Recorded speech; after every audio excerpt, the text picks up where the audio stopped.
Hello, everyone, and welcome back to the Full Circle podcast, where we bring you conversations that move you closer to purpose and set you free to flourish. With today's guest, honestly, I can just start singing one of her songs, and I'm sure you'll start singing with me. Jara. Okay, no, you do the singing, not me. She's one of the greatest worship leaders of our generation. Ladies and gentlemen, please help me welcome Naomi Raine. Welcome to the Full Circle podcast. Hi, thank you for having me. How are you feeling? I'm feeling good. I'm a little sleepy, but I'm good. I had just a meal a little while ago, so I'm feeling. We call it the itis. Yeah. I don't know if we have that here as well. Okay, so we got you. Mm-hmm. But this conversation will stir you up. Get the food down. Yeah. But thank you so much for joining me. I want to kickstart at the very beginning, before the whole world got to know who Naomi is. I mean, through COVID, we were all listening to your voice. But before all of that, who is Naomi? Oh, that's a really nice question. I am a child of God. And I don't say that that's like the cliche answer, like, I love Jesus. But I think I've been over the last few years making sure that my identity is not found in what I do. And even, what I'm able to do. So, I am a child of God. I love the body, the human body. I love to discover how the Lord made us. I am curious. I'm hilarious. I'm a hoot. Okay, and I love that. If I could toot my own, no, just kidding. But I love life. I love to enjoy the things that the Lord has put here on the earth. And even if I couldn't I already started doing the thing based on like what I can do. But I'm just a curious lover of Jesus, who is loved by the Lord. And I think I really know that now. Yeah, that's beautiful. You mentioned that you grew up in a family where you always went to church, so from a young age. And what would you say is the difference between your relationship with God then, growing up, versus where you are now?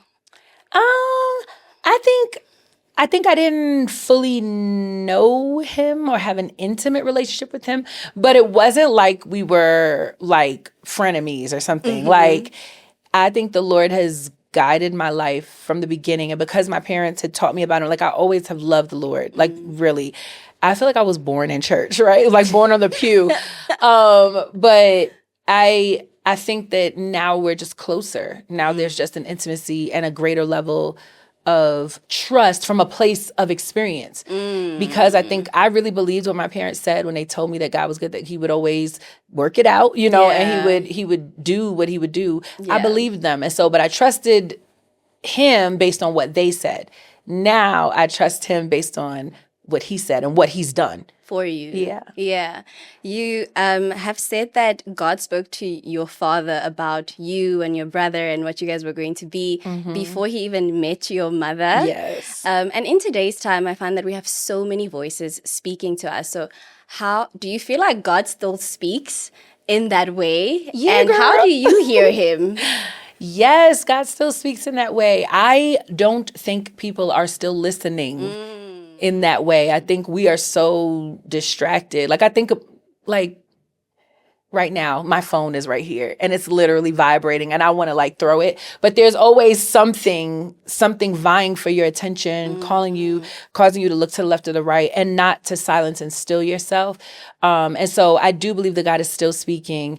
But if we could get silent, I think we would actually hear him a little more. The thing I love about the Lord is that he really is a gentleman. He doesn't like force his way. And if he needs to get something across to you, he will get it across to you because he's God, right? And so that's when you start dealing with the dreams and, stuff that it's like, oh, I couldn't have made that up. We always think, oh, maybe I ate something crazy. It's like, no, God is trying to talk to you. He'll bring you a song. That's how he speaks to me. Bring me a song. Bring me a person. I believe in prophets and prophetic people that they release the word of the Lord. I don't believe everything that everybody says is the word of the Lord, but I still do believe in prophets. I'm sometimes it's usually when I'm brushing my teeth, taking a shower, washing the dishes, something where the water is running. I'm like, Lord, I can hear you so clearly. I don't know if it's like white noise blocking out everything else, but I mean, in the beginning there was water hovering. Hello, he was hovering over the water. So yeah, I think the like give me an impression, and that's really like, I'm saying this for people who might not know, but like it's just a feeling, a sense, a strong sense, and a knowing, and it's not like words, right? I've only heard God speak audibly once, and he literally just said the word stop, and so that's an interesting story. I was like, yeah, you gotta stop. I want to hear that story. Jesus, I was this is when I was in high school, and I was trying to sing. I decided to be a bad girl, and so for me, because a little church girl, what that meant was like I was cursing and I was like taking money out of my mom's bag for go to McDonald's after school. Like, instead of, because I had that season too. Yes, like I had an allowance, but then by Thursday it was gone, and so I would have to like sneak money, which is stealing, right? It's wrong. But I was just thinking like maybe it's just like moving funds around. But yeah, so like I was like doing that, and I was kind of getting into the wrong crowd, like kind of not good. And I remember I was running. My friends and I were running for the train because that's how it is, and we were about to miss it. And I heard the Lord say, "Stop!" Sure. And I stopped because I didn't. To me, it just sounded like somebody was screaming in my ear. And then I heard him say, I had this impression. It wasn't like the same voice. He was like, "You are not like everybody else."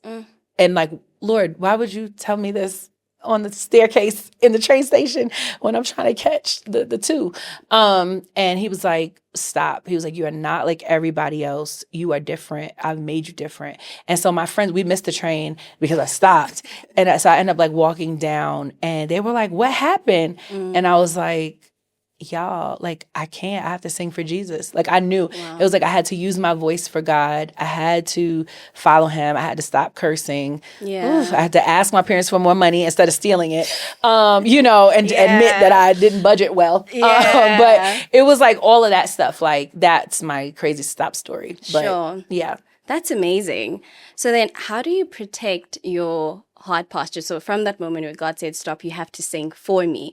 How do you protect your heart posture for worshiping God when it's also now become a career? I think, okay, I love this question because now you're about to get into the nerdy side of me because, I'm a nerd. Okay, I think that question has a presupposition that when you make money from something, that it affects your heart posture. We never ask that to doctors. We never ask that to lawyers who help save people, from maybe wrongful imprisonment or something like that. We really do that with entertainers for the most part, or people that are preachers or like gospel singers or in the something. kingdom. Yeah. And I think there's a reason for that. I think because there's a fear that when you make money for doing something that seems like it's only for God, that it's going to somehow take your heart away from God, and you would only do it for the money. And we think that's worse than the doctor or the lawyer or the bus driver who's only doing something for money. Well, the love of money is the root of all evil. And so whether you're a preacher or you're a bus driver, if you live for money, it's wrong. That's so good. Right? So that still doesn't reduce the question at all.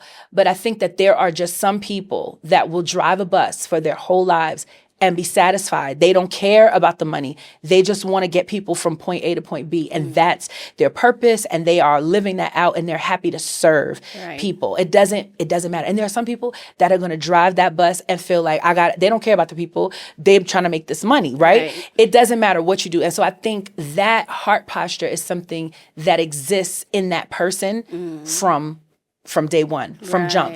That person is like that.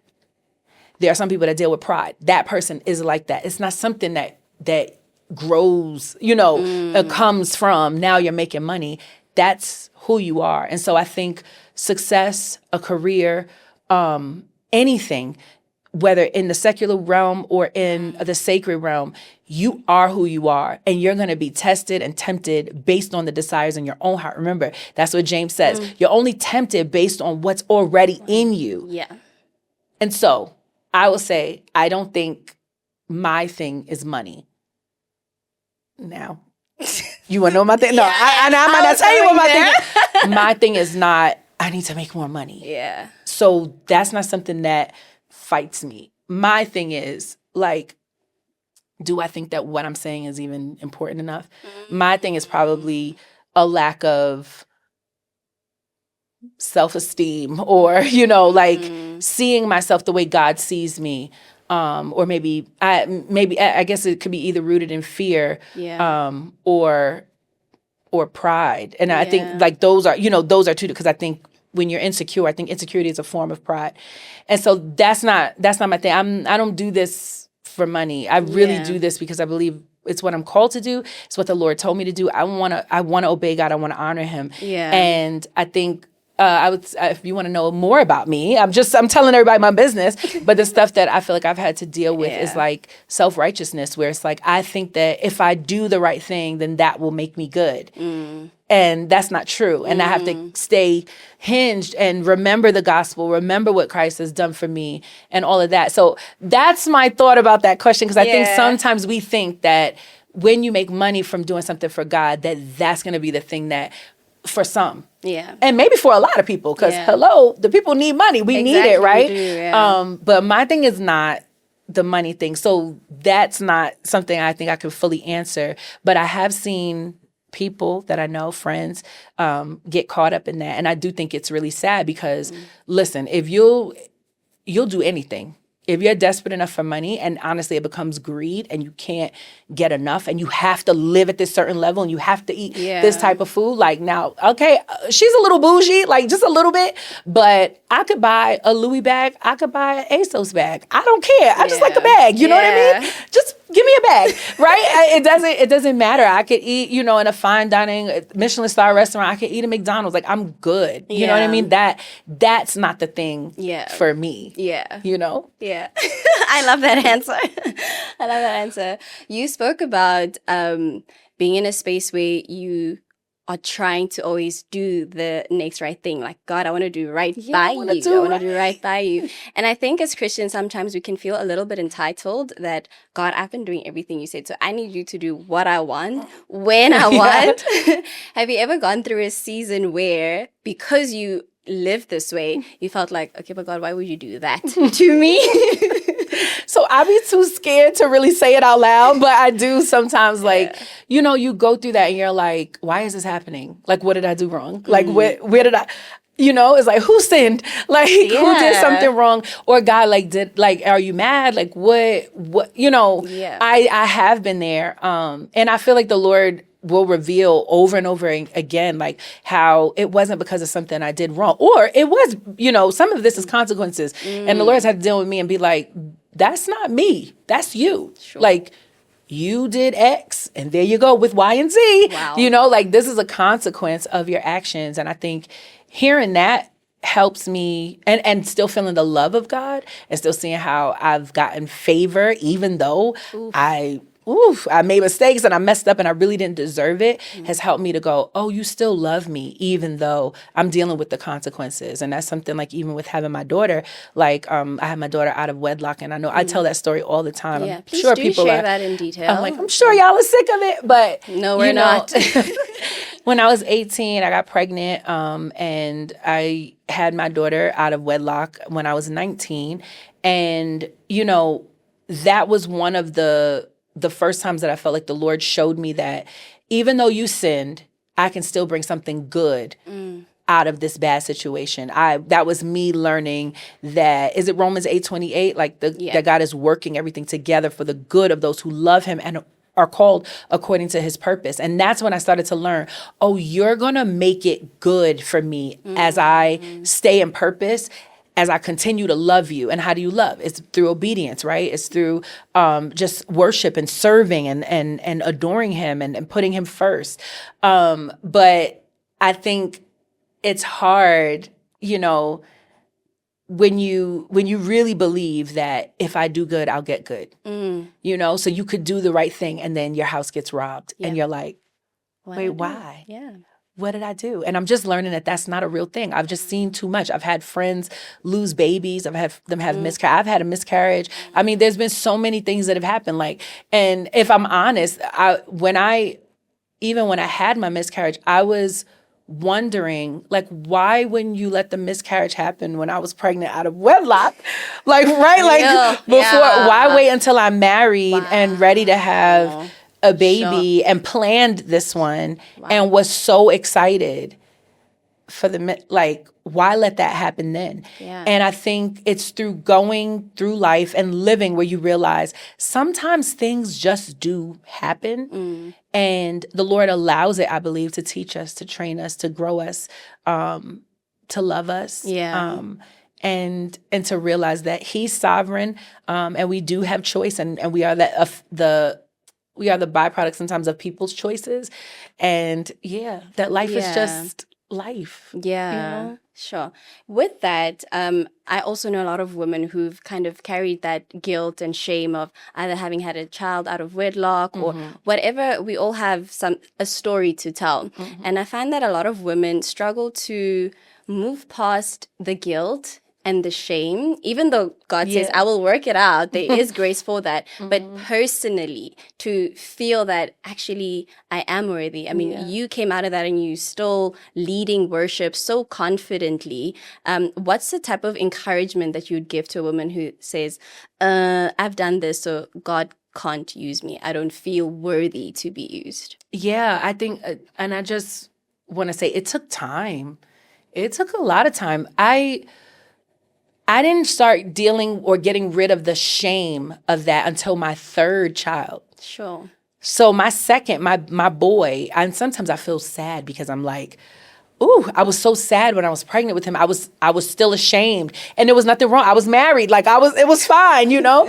But I felt so bad that I thought I was gonna do something to him, like he was gonna come out. And honestly, ooh, Kaden, mute, put me on mute. That's my son. I would, like, when he first was, like, he was fussy. He was a little angry man. He was very, like, ooh, the tantrums, the fits, like going back. And I had to pray over him, and like we had to really pray. And he would have night terrors, and there was so much going wrong. And I felt guilty even then. I was like, see, I can't even, when I do it right, I can't do it right. You know, and we had to pray for him because I do think that some of the shame that I carried like affected him. And now he's like literally night and day. Just still emotional. Like he's an emotional kid. Love you, Kay. But you know, and there's nothing wrong with being emotional. But you know, he struggled through that season. But you know, we prayed and got through it. But it wasn't until I had my third baby where I felt like I was like, oh, why am I ashamed? There's nothing wrong with this. And I had to go to the Lord and talk to him and be like, what is going on with me? Why do I feel bad? And I've done nothing wrong. Why? Like, what is this? And it wasn't until I came to him and I was like, help me. Like, something's wrong. I need help. I don't want to feel like this in the midst of a pregnancy. That's fine, you know? And so I brought it to him. So I guess I would say to somebody who's dealing with that same shame is like, talk to God about it. I tried to do the thing where I was like, I'm gonna ignore it. I'm gonna act like it doesn't exist. Oh my goodness, I'm so fine. I'm good. Like, what do you mean? What? I'm killing it. Yeah, we good out here. Like, I was not good. And it wasn't until I started talking to the Lord where he was saying, he's like, you're coming into my presence. He got me good. Girl, he got me good. He was like, you're in my presence. I was in the prayer room. I was like soaking. I was doing all this stuff. And he was like, but you're still coming with your loincloth on. You're still covered up. You're still not vulnerable. You're still not free. And he took me through a process. And this was before I was leading worship, but I wasn't doing it to this, I wasn't even doing it to half of what I'm doing now. Yeah. I was starting out. And so I think all I can say to somebody is talk to the Lord. Let him process you. Let him prune you. Let him ask you questions. Ooh, and answer them. Even if you don't have an answer or the right answer, you know, like ask him questions and let him answer. He would give me dreams, show me myself, show me where he was going to take me and say, okay, in order to get there, you got to trust me. I'm the boat. I'm the bus. I'm the Uber, right? Or y'all use Bolt? Okay. We do use Uber as well. Okay, Uber and Bolt, right? But like, I'm the one that's gonna get you to where you're going. And so like, you can't get there without this process. And so for me, because I'm like, I am such a purpose person, I'm like, okay, what am I supposed to do? Like if I'm a chair, I'm like, can you come over here and sit on me because this is what I'm supposed to do, right? I'm that type of person. Yeah. Because of that, I had to trust the Lord. And I said, I want what you have for me. I see what you have for me and I want it. I want to do that. I want to please you. I want to make sure you get all the glory out of my life. And so what does that mean? And so I had to surrender. I mean, literally today, I'm having a conversation and I don't want to have this conversation because it means I have to face something. I have to deal with it. But I realize that these hard conversations, these tough moments, these life things, these rough patches are actually building something in me. They're growing something. So my advice is don't run from it. Lean into it. Have the hard conversation. Take the truth. Somebody said to me today, they were like, you changed. I'm talking so much. It is a podcast. It is, exactly. Where else are you going to talk? But they were saying like, yo, I feel like you've changed. You're like different than you were. And if you would have said that to me a year ago, I'd have been like, what? I didn't change? What you mean? Like defensive. And I was like, thankful for the growth. And I was like, wow, I want to hear more of that. I want to hear your perspective. Because there are parts of me that feel like, no, I don't know if I actually changed, but see, that's me still. But not from a defensive place. I can now look at it. I want to know now, where did the change occur? Yeah. What happened? Yes. And so as we were able to go through that, I was able to realize some of the stuff that I was dealing with that I was still kind of stuffing down or not able to focus on because I'm doing this, I'm doing that. You know, we were talking earlier about like being a pastor and, you know, you listen to everybody else's problems. It's like, I'm going to talk you through yours. I'll put mine to the side. I'll deal with mine later. But this was a moment where they were able to pour into me and to talk to me. And instead of running from it, I'm leaning in. And so tonight, when I get back to my hotel room, that's a conversation that me and Jesus are going to have. We're going to fully have, you know, I had some of it with them, but I'm going to talk to him and I'm going to let him process me. I'm going to let him help me. I'm going to let him shape me. I'm going to let him reveal some things. And I think the only way you grow is by leaning in, having the hard conversations, not running, do not avoid, understanding that these are the safest hands that I can be in. Yeah. You know? Oh, that is so good. And I think that we avoid sitting down with God and giving him these questions because we're not even willing to be honest with ourselves to begin with. Like you'd rather go talk to your friend who also only knows half the story. And you don't have to tell them the entire story, but you have to be willing to be honest with yourself. And that's how you're also going to be able to be honest with God. Because I find that when I open up to my friends, they're able to advise me, but they also can only advise from their own experiences. So there's limitation to that. But God is the only person who knows exactly the character of your heart and that little thing that he still needs to work on and change in your heart. So our theme for season 1 is planted. And it is inspired by Psalms 1 verses 3. Okay. I think you've mentioned that it's one of your favorite Psalms. Be planted by the rivers of water. Yes, exactly. Yeah, that one. So, but we're taking it from the point of view that we go through seasons as individuals where we feel hidden. And in hindsight, you realize that in that season we felt hidden or isolated. That was God establishing you in the way that you should go, in the purpose that he has for you.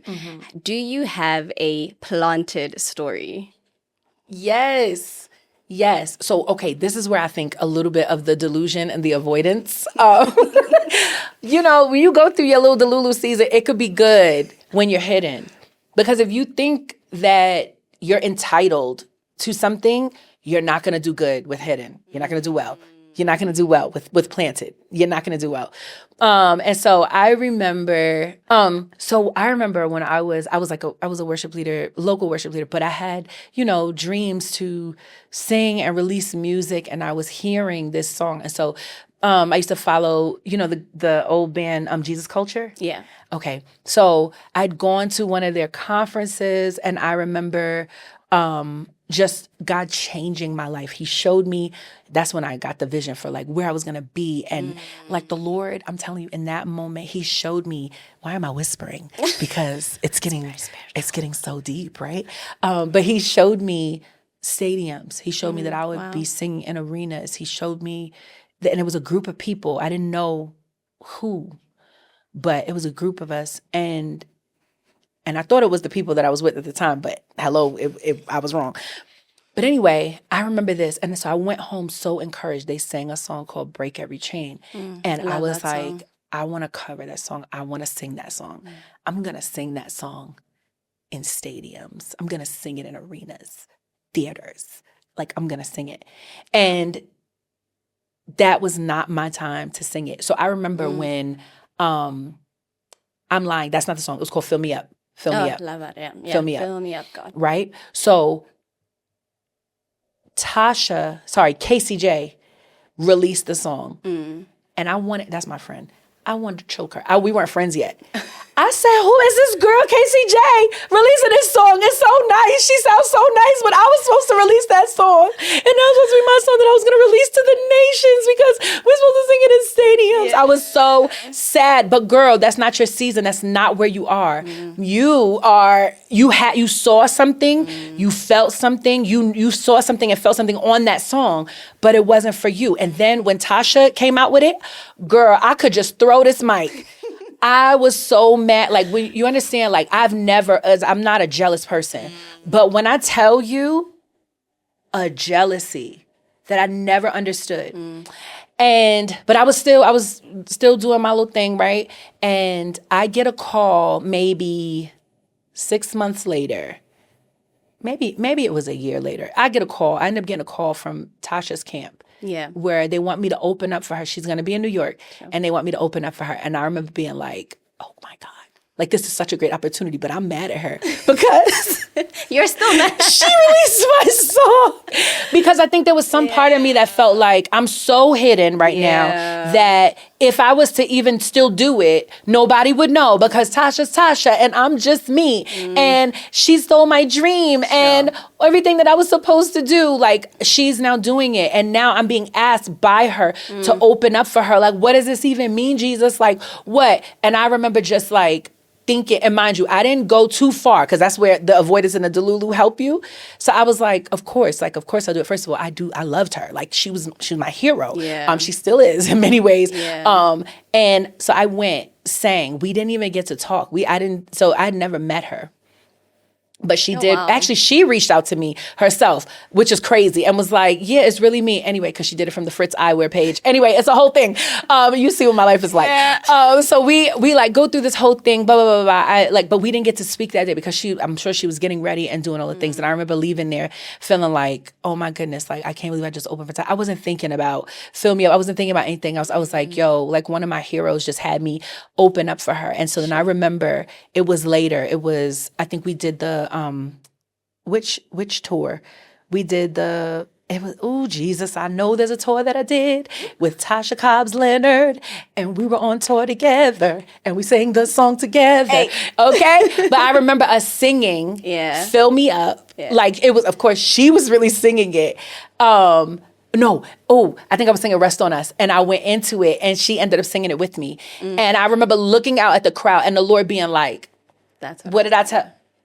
And I was like, Jesus, why would you do me like this? Because I didn't even know. I didn't even expect.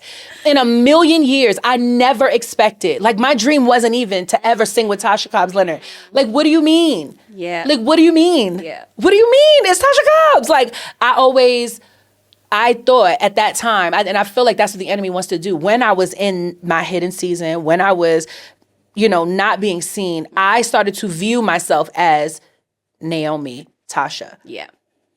Like, the thing that you wanted to do, she did, you'll never do. I saw us differently. And now the Lord has said, okay, boom, he didn't bring her down. Like, hopefully, I hope that wasn't a step down to sing with me. But he said, I'm going to raise you in due time. And I'm going to allow you to sing the song, and I'm going to allow you to do the thing. So and you didn't have to be jealous and nasty and because that's not in me anyway. But and what I mean by that is, like, I could have been like, no, I'm not singing with her. You know how people do. Yeah. And they make somebody the villain just because they're following the leading of the Holy Spirit. But I remember singing that song with her and just looking out and going, oh my God, it wasn't for then. It was for now.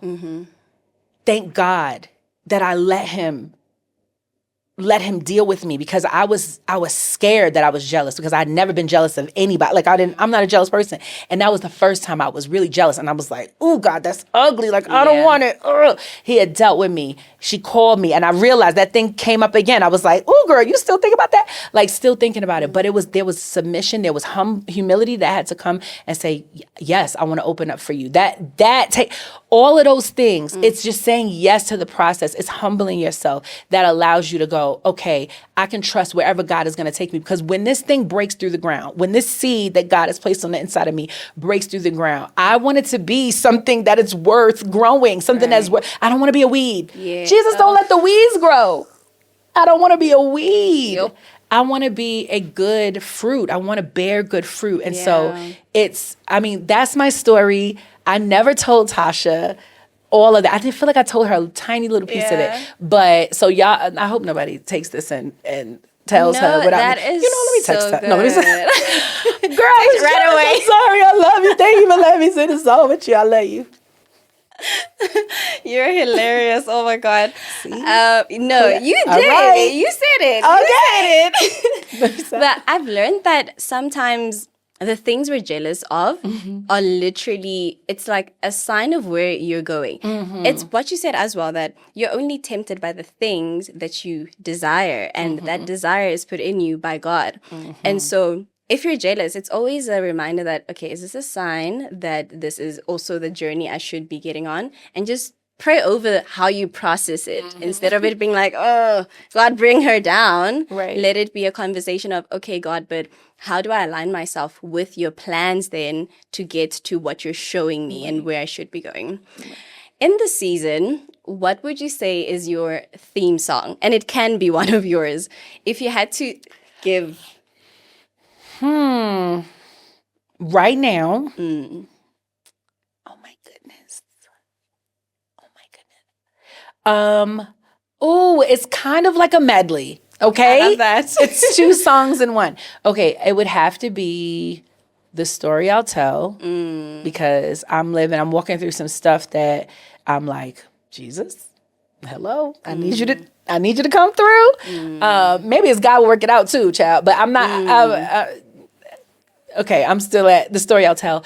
Into One Name, because I feel like I'm in a space where I have to be, and I'm unapologetically and very boldly proclaiming the name of Jesus in everything. And I've been sensing almost this like hesitation, this leaning back, what it seems like in some of our songs, and from saying Jesus' name, which I think is wild crazy. Like it's the name. That's it. But also it's going, as much as people are starting to know my name, that his name is most important, that he is the reason why I'm alive, that I can even have a conversation with you without breaking down. Girl, I should be in a corner somewhere rocking. You understand? I should be in a facility, and nothing against those folks that are dealing with their stuff right there. I know that Jesus saved me, that I didn't have to go through it that way. I didn't have to do it that way. Sure. And so I'm grateful for the name of Jesus that has pulled me out of situations, that has woken me up, that has snapped me out of it, that has pushed me up when in times where I want to shrink back. The name of Jesus that has literally broken chains off of my life, broken curses off of my life, and gotten me out of generational habits and patterns that I know I should be an alcoholic. There's a lot of stuff that should be, but God, but Jesus, And so those are my theme songs. I love that. Those are actually my favorites. Jennifer dance line. Those are actually all my favorites. Really? Yeah. The Story I'll Tell is actually, it's so hard for me to listen to that song without crying, right? So there was a time, and let's not get emotional, but there was a time in 2021, where I was at university. I was sitting with my friend, and then I get a text from my sister, and she says, my niece had drowned. And so I'm sitting there with my friend, and I tell her the news, and we start playing The Story I'll Tell, and we play God of Israel. And in that time, we're praying for a resurrection, because she had been found under the water. I don't remember how long she was underwater. So we're praying for a resurrection, because they've said that she's gone. And I'm singing that song, That's the Story I'll Tell, My God Did Not Fail, I Know It As Well. And some minutes later, I get a text from my sister saying, she's woken up. And I Jesus. literally tears bawling. And God gave us my niece back for 3 months, but we needed that season because it helped us to prepare for her going versus it just being in that moment. So some of your songs has really carried me through different seasons. And I'm sure you get this all the time, right? So how do you pour back into yourself? Because your music, your preaching, your teaching, your pastoring on staff and in church, how do you pour back into Naomi? I mean, I think it's the songs really do help me, you know? I know this is why I'm grateful every time somebody says something like that. I know these songs have become like the soundtrack of people's lives, their journey with Jesus. Right. And that's important, you know? At first I was like, why do people want to say hi? Why do you want to take a picture? I don't understand. I'm like, I don't get it. But now I get it. I get it. These are moments, you know? Right. And so for me, I'm like, oh girl, these songs are moments for you too. I remember when I wrote that. I remember writing Jaira. I remember writing The Story I'll Tell in the middle of COVID and not knowing, are we going to live or are we going to die? Like I did not know. And folks were drinking bleach and doing all sorts of stuff to Right. try to keep ourselves. Remember we were wiping down our groceries? Like yeah. it was so many It was things. a crazy time. It was a crazy time. And you just didn't know what to do. You didn't know, you couldn't see your family. People were dying left and right. Anyway, it was scary. And so when I lean back on those moments, I lean back on those songwriting moments where I'm like, oh no, this happened. You wrote this song in faith. You know how bold it is to say, I'm going to make it through a global pandemic, like where so many people died. And I live in New York. Like we lost a lot of people, you know? That was brash for me to say because I'm like, I don't know. I don't know if that's going to happen, right? That's my phone ringing. Sorry. It's, it's a spam call. But yeah, I didn't know if I was going to make it. I didn't know what was going to happen. And we wrote that. I wrote that on Zoom with a friend. And then another friend hopped in later. His name is Benji Cowart. And he's from Nashville. And we wrote on there. We talked for a long time. And then we wrote like, oh no, we have to sing this. Like, I know I'm going to look back and we'll be able to say it as well. I know I'm going to look back and say, God got me through this one. Like, every time, I'm telling you, so every time I sing it, I'm like, oh, girl, you have faith. Yeah. And so this thing you're going through now, remember that. Remember the God who brought you through. And I'm clear. We were talking about earlier, I'm silly because I'm aware we can die from anything. You don't need a virus. Or the hot air balloon. Right. Yes, because you were talking about me and my hot air balloon. But like, I don't need that. Like anything could happen. And but to be able to say, no, I know God's going to bring me through this is something. And so those moments keep me. Those moments when I'm reminded, it helps. And so saying yes, doing concerts, like singing the songs actually is helpful to me too, because I'm not just singing somebody's favorite song because I know if I don't sing it, they're going to be mad and be in my DMs later, right? Like I was saying, because the people be in the DMs mad. Why did you say, well, girl, I only got 40 minutes. Like, and I have a lot of songs. So I gotta, and then y'all want me to flow. Anyway, but it's like, I'm doing it because it is worship. It is me remembering. It is me singing to the Lord. It is me lifting up a song. It is me testifying. Yeah. It is me reminding myself and commanding my soul to bless him. Like, that's how I do it. I love that. Commanding my soul to bless him. That's beautiful. You're also a mother. Mm-hmm. We've spoken a little bit about that. Which part of motherhood has changed maybe the way that you see God and also the way that you see yourself? The spankings. No, just kidding. I don't even spank them. But anymore. I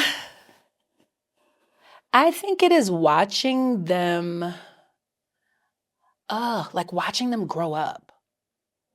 Watching them grow up. And now, because I'm not like a big picture taker, but their dad is a major picture taker. So I have like a million pictures and he's going to send them. You understand? I'm going to get these pictures. Yeah. And lately I've been, like, because I've been out on tour, like looking back on those pictures from when they were little to now, because I'm a very in the moment person. But now I'm beginning to be a little reflective and looking at their growth and looking at their development. I remember my daughter was going through anxiety and depression, and now she's like just vibrant and amazing. I'm like, girl, if I was your age, I would be your friend. And girl, you really are my friend. I love you, April. Shout out. Shout out. But watching them figure out life, my boys, even with them teasing each other, like just watching them live and remembering kind of like how my brother and I were and just seeing life, like it makes me grateful. I'm like, God, you blessed me. You blessed me. I remember times just feeling like, man, we didn't have enough money to support them, or we didn't know what was going to happen with this or that, or what school should we put them in, because it matters what school we put them in, because we got to make sure, all of the things. Where do we live? Where do we move? We moved out the hood because I was like, nah, you ain't about to be on no corner doing no nonsense. So, like making decisions and making those hard decisions, saying no sometimes to sleepovers, but you want them to have fun, but it's like, I want to make sure you don't get touched. Like those types of things. Hard decision, because I think kids think their parents are like, no. Like, we do not rejoice in telling you no. We are trying to protect you. And making decisions to be the bad guy in a way that protects you is, when I look at it now, I go, I praise God that I said no, that I stood my ground, that I did the hard thing, that I didn't back down. Because sometimes kids are scary, okay? They scream, and then you have to spank them. They are scary. But I feel like that's taught me something about God. Like the times when he said no. Nope, you're not going to have that. No, you're not going to go there. Or no, this is not your time. No, you can't release Fill Me Up. I should release it just now anyway. But no, like. We're waiting for it. No, I'm like, maybe Jesus. Anyway, but I think there's like, it's the trust. Is realizing that, oh, God really does love me. Because if I love my kids and I'm crazy about them after, because when a toddler or really, it's really the 6-month-old that wants to be up all night screaming and we don't know why. And you just hold that baby, you look at them. You got tears in your eyes too. And it's like, I don't understand. I want to put you down very hard right now, but I will not. This is my crazy stuff. I shouldn't tell you this, but I used to be like, because I never wanted to talk mean to my kids, like, or like be rough with them verbally, but they would be crying as a baby, and I'd be like, Mommy's baby, I want you to shut up so bad. I love you so much, but if you make another sound, Mommy's gonna lose it, okay? And I would say it's so sweet, and I would kiss them, and I'd be like, Jesus, forgive me. I'm trying to love this child, but I am mad, right? But if I'm seeing, like, in the frustration of doing this, why didn't you go to class? Why would you cut? Why would you cut? And yet I'm still like, okay, what do you need for dinner? Or, all right, you want those shoes? I can get the shoes. There's a love that goes beyond any of their mistakes and mess ups and mishaps. If I am perfect and ridiculous and whispering to them nicely to shut up, okay, at 3 months old, which is crazy, okay? But if I can love them beyond that, imagine how great God's love is for me. And then seeing how the Lord has blessed me even when I've messed up and I deserve the consequences, but he still preserved me, kept my reputation intact, given me opportunities to bless others. Like I shouldn't be able to bless somebody else. Why? There are seasons of poor stewardship financially, but yet you've made me a lender and not a like what? So I don't deserve it. And so that's the stuff that my kids have taught me. Yeah. And what does obedience look like for you in this season? Honestly, I don't even, if the Lord says something, I just do it. I don't have time. Well, some of it is because, not that I want to do it, or not. I mean, I do want to do most of what he says. I thank God that I feel like I've grown to a point where I'm like, okay, you're God. Like, you know what I think about sometimes? I don't know. Have you seen The Wiz? No, I haven't. Or The Wizard of Oz? No, I haven't. Oh, girl. we gonna talk. Because now I'm setting up a movie night and you don't even know it.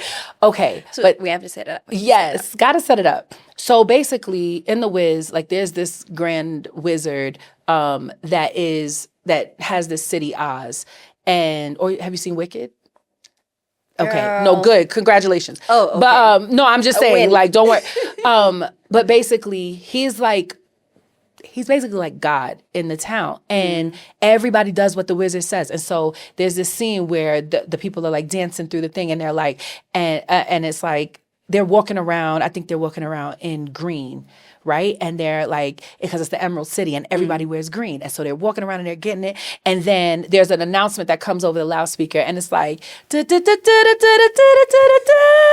color is now red, and everybody's just like. They run and just put on red, and they're like, my God. wouldn't be caught, or maybe it's the opposite. And they're like, wouldn't be caught dead in red or whatever. Like now they're like saying that they would never wear the other color that they were just so convinced to wear. As soon as he says the color has changed, the color has changed. And I feel like I'm at that place in my walk with the Lord. Like if you tell me to do something, I'm going to do it. Like even I got a word that it was time for me to move on from Maverick. Like that word, and I told everybody months and months and months later after I'd already made that transition. But when he said it, and I'd wrestled with it for a long time, but when I knew he said it, it was easy because I know whatever God says, if he tells me to do it and I do it, I know there's a blessing on the side. Now I might not have all the same things that I had before. Everything might not be, you know what I mean? It might not be what I want, but I know it's what he wants. And so now I'm in a space where I'm like, I just do it. I don't have time to do anything else. I also am a businesswoman. I understand that this business has started because of the goodness of God, because of the word of the Lord. I didn't do anything to get me here. He set me up. He put me here. Yeah. So he's the CEO. Yeah. Like, and he's the CFO. So hello. Yeah. Finance me, Jesus, and do whatever we got to do. Whatever. What? Yeah. What? I'm yours. That's it. Yeah. There's no other way. And so to me, I'm not negotiating. Now, sometimes I will try, and at the end of the day, I'm not negotiating my obedience to the Lord. Like if he says to do something, I'm going to do it. And it might not look right. People might not understand. I'm actually in a place now where I don't care what y'all think. I really don't. Like I can't afford to care. I got to do what God said. And I'm not saying that that's easy. Yeah. But that's where I'm at. And I'm at the place where I could say that, like, oh, I'm sorry you don't get it. But this is what I'm doing. You can't lead people. So like we were talking, like as a pastor, I have to walk people into these decisions all the time. You can't do that with people and then literally live the opposite way. Yeah. Am I scared sometimes? Yes. Do I go, Lord, are you sure? I need you to tell me again. Say it again. You know, I might fleece the Lord to do a little Gideon. Yeah. You know what I mean? Like, I might do that. Yeah. Reiterate. Tell me again, you know? But at the end of the day, I know that none of this is for y'all. It's for him.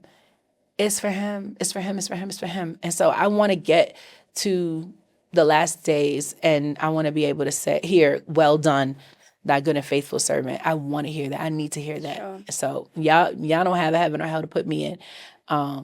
So that is such a good place to be in, and I'm working towards getting there where I can say, I don't care what you guys think. Like, yes, I am doing it for God, but I'm also like, but what do you guys think? It's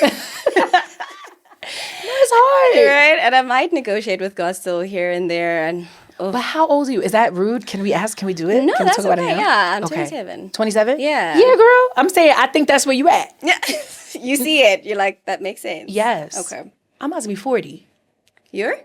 About to be 40. Really? Yeah, girl. Girl, what? You know they say the blacks don't crack. Really don't crack. No, but thank you, Jesus. Black does bump up because now I'm getting a lot of it's a lot of smile lines also, and I'm like, I'm it wrinkles. 27. It don't crack, but it wrinkles. It wrinkles. Okay. All right. They don't talk about. I can deal with that. All right. Me too. But yeah, like I think you're in your late 20s now, and so right now that is a thing.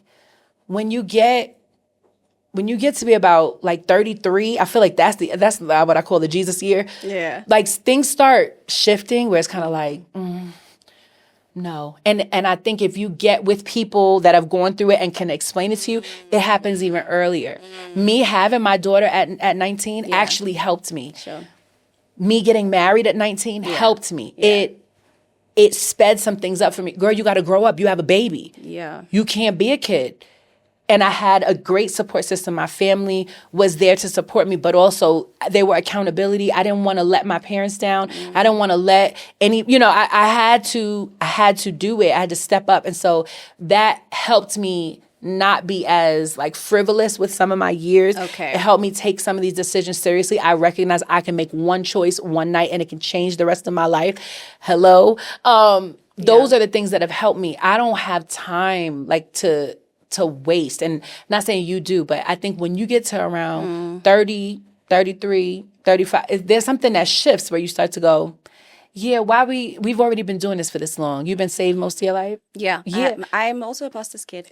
All right. Yeah. You're going to start to go, okay. And even though you might think, okay, don't tell your parents, but you might think they crazy or like, y'all don't, you might, you can't tell them, but I know, girl. Anyway, you start to like look at things where you go, mommy, that wasn't right. Daddy, that wasn't good. You know what I mean? I've already started seeing stuff. It's like, all right, I see what y'all, Yeah. But at the end of the day, you know that there's a faith that they've walked with. There's a commitment that they had to their life where you start to go, wait, that same thing that God started in them is active in me. I'm doing what you're doing right now. I have to say yes. Yeah. I have to do what God has called me to do. I have to serve people. I have to love people. I have to show them God's real love. Yeah. And I don't always understand it. So yeah, girl, don't worry. In a few years, let's I'll talk. get there. Yes. I'll get there. Okay, I'm looking forward to it. Are you working on any exciting projects or anything that you just love to share with us? Oh my goodness. I wish I could say yes, but I think... Are you prioritizing family? I am. Right now, I am... I feel like I'm recalibrating.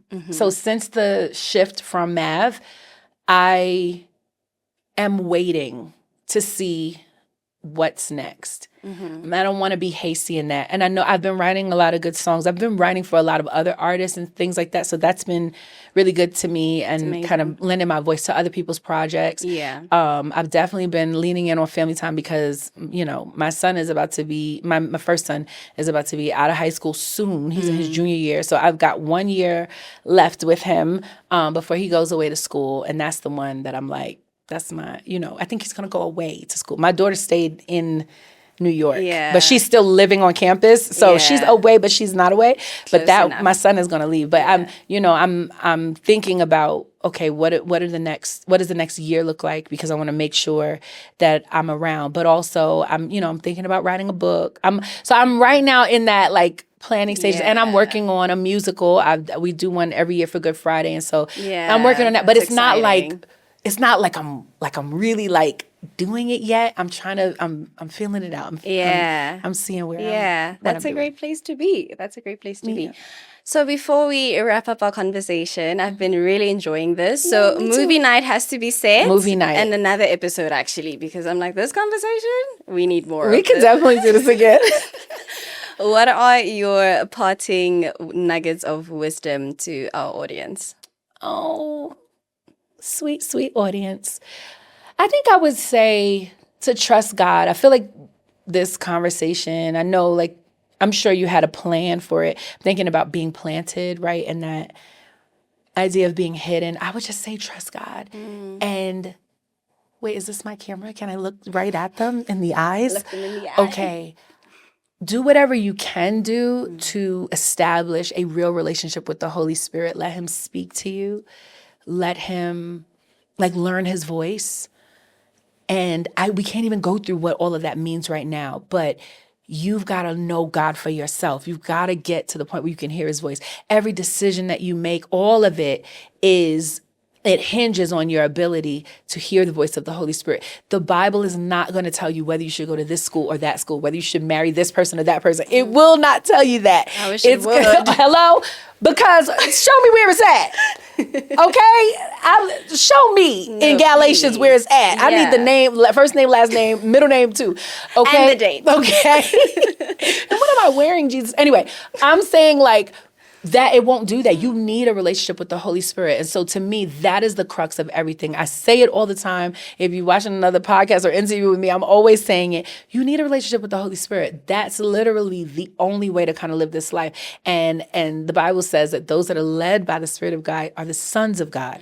I want to be a daughter of God, right? I want to be led by him. And so I do that by hearing his voice, by following and doing what he said. And sometimes it's some troubleshooting. You got to figure it out. And you got to go, oh, no, he didn't say that. That was me, but you have to be willing to take that risk. Sure. So, yeah. That's so good. Thank you so much, Naomi, for joining me today. This conversation was incredible. May God continue to bless the works of your hands and everything that you're up to, even though you're recalibrating. May he give you clarity in this season as well. But yeah, thank you so much for tuning in today. I hope you enjoyed this episode. Let us know in the comments what truly resonated with you, and we'll see you in 2 weeks' time.